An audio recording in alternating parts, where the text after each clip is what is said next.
Only Thoughts video number 3 because I don't know how to make an introduction yet.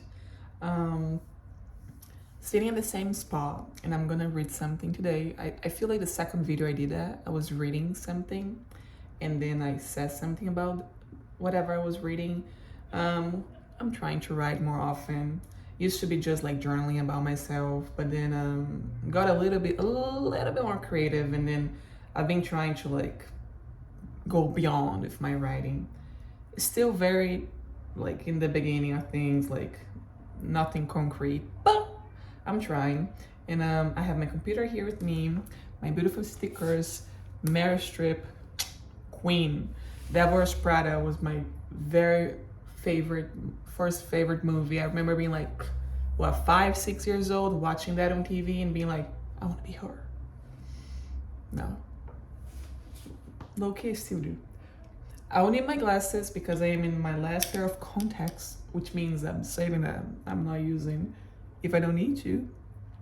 And that's it. So I wrote this piece, I think like,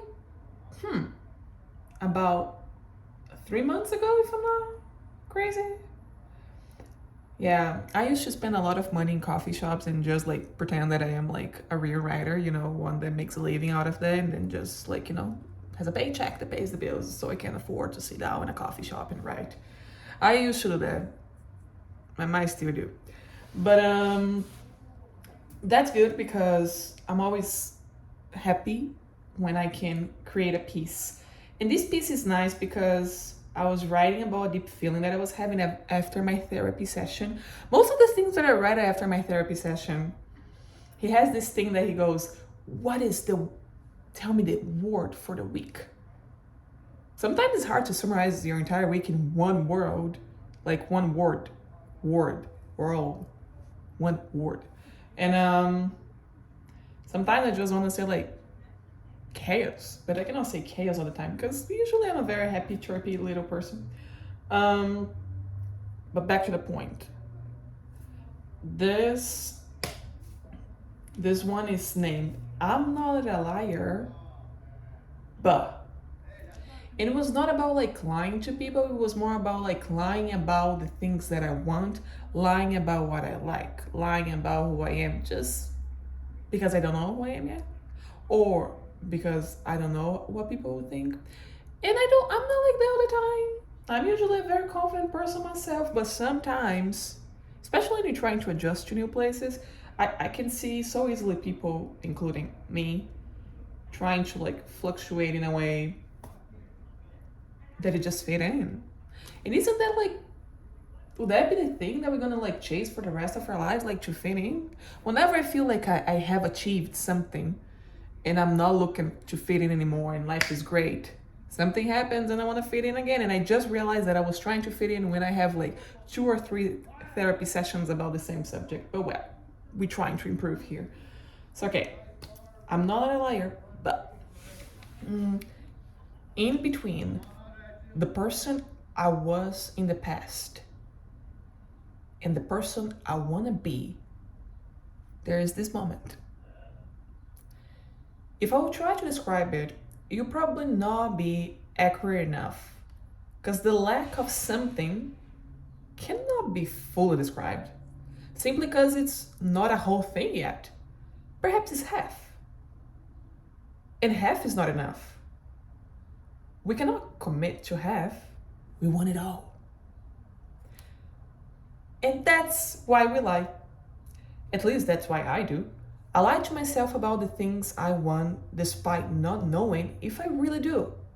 A part of me just wants to complete the puzzle, and the other just wants to run away. Running away, it's also a lie though. You are lying as you run, saying to yourself and others that the run is what you need. That's a lie. It ain't fun, or what you need is distracting. And distraction, it's also a lie. The lie of time and the endless supply of it. And probably the most scariest one, because it sucks out our time away and exhausts us for the future or exhausted to deal with the part of ourselves that is lacking attention. Then the attention that we crave is the attention we don't give. And that's simply because we are naturally selfish. To be good, to give, to love, to serve, to feel, to do. We all want that done by others to us. And when we do that to others, it's simply because we fear losing the attention, time, and space that is being given to us. To say that I'm nothing but a liar might be too aggressive. And by the end of the day, I still try to love myself. But do I love myself? Or do I love the version I've been creating to please others? There's so many questions and I hardly have any answer. All I can say as I sip my $8 flat white, just picture me, is that I would never get to know myself if I keep manipulating the process. Does Nicole likes herself or she just wants to be cool? The reality is that yes, I want to be cool. Being cool goes beyond what most people think. It includes you in a huge jar of acceptance that doesn't allow many in and makes you feel like you deserve to be there. It also makes you feel loved. The fake love part comes from the necessity of, again, attention. Us as human beings crave it more than anything, and I'm sure that the fear of being alone plays a game in our brains, disturbing our peace and flow, and caused by that annoying feeling of being a loser. And before we even notice, we are trapped in, locked in materialistic desires, ego, compulsive acts of cope. I don't remember who told me this, but we have been selecting people other than just accepting them since the early days, back in the Stone Age. Think about it. Think about it. The strongest ones, the ones who fit in, got to stay in and be part of community. The ones that didn't would need to continue that journey as a nomad. You keep looking, keep walking, hoping that one day someone will allow you in. And that was thousands of years ago. We were stupid. Honestly, we still are. But we got resources and lots of models to follow. Bang!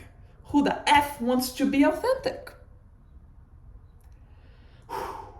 What is that? Is it lonely? Does it hurt? What kind of food do they serve there?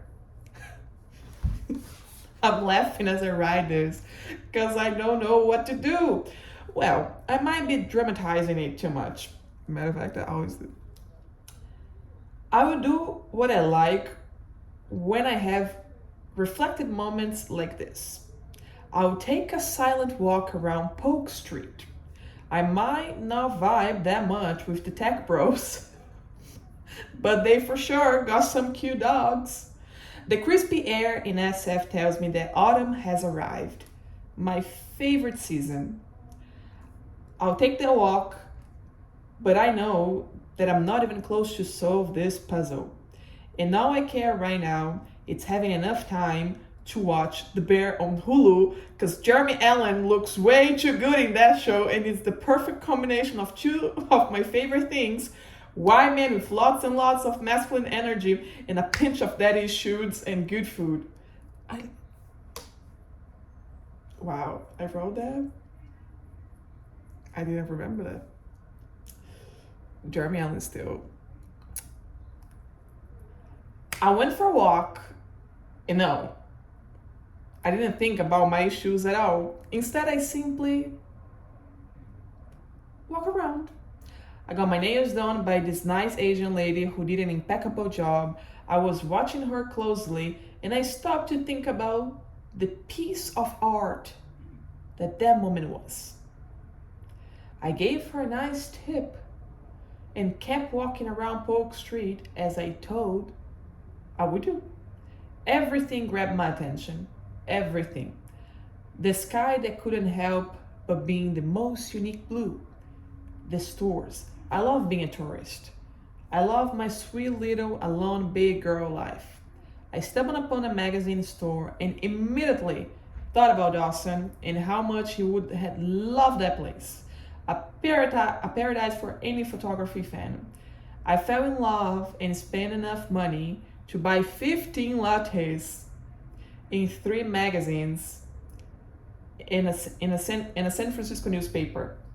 Everything was too unique. I thought about shipping it to Austin. Everything makes me think about Austin and how I want my life to be once I move there. And everything makes me think of how much I love this city and how much I'm gonna miss it. As I keep walking, I made my way out of Polk Street and saw this apartment complex. 2 elder people seemed to be enjoying the sunny day as much as I. And in that little moment, I felt peace.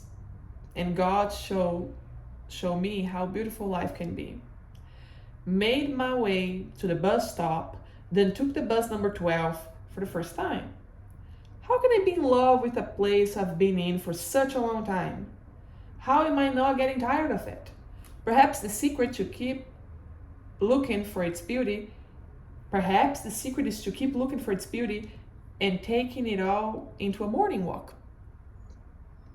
I saw in the newspaper pictures of the Transamerica Pyramid and made my way to the aesthetic building that complements so perfectly my walk to North Beach. They have a coffee shop inside and many outdoor seatings where I, of course, took advantage as I use it to write it right now. I really hope that I find more answers though. I hope I fall in love with my life in the most authentic way. And I hope I find people who love me for that. But more than anything, I want to love me for that. I want to feel what I felt today every day, despite knowing that life doesn't work like that. But I do. I want to be unapologetically happy and distracted by the art of life. No issues, no anxiety, no second plan, just life in its most appreciative way, and a cup of coffee. Wow. So I wrote it's nice to like read something that you have like reading like months and months ago. Yeah. Not much left to say. I feel like we don't need to like spend like the entire time of life overthinking about the fact that we want to belong, we feel anxious. Why we feel anxious? Because if we only focus on that, honestly, nothing really is happening. But it's nice to reflect about those things and find a way to bring it to like art or express. I think a friend of mine said the other day that the opposite of depression is expression. And I thought that was like, oh, genius. Because I feel like there's a lot to be expressed. Just like this video, 14 minutes talking about like whatever I was talking about. And that's a good thing, to express what you feel and try to understand why you feel that way. And that's about it. Thank you so much. Bye.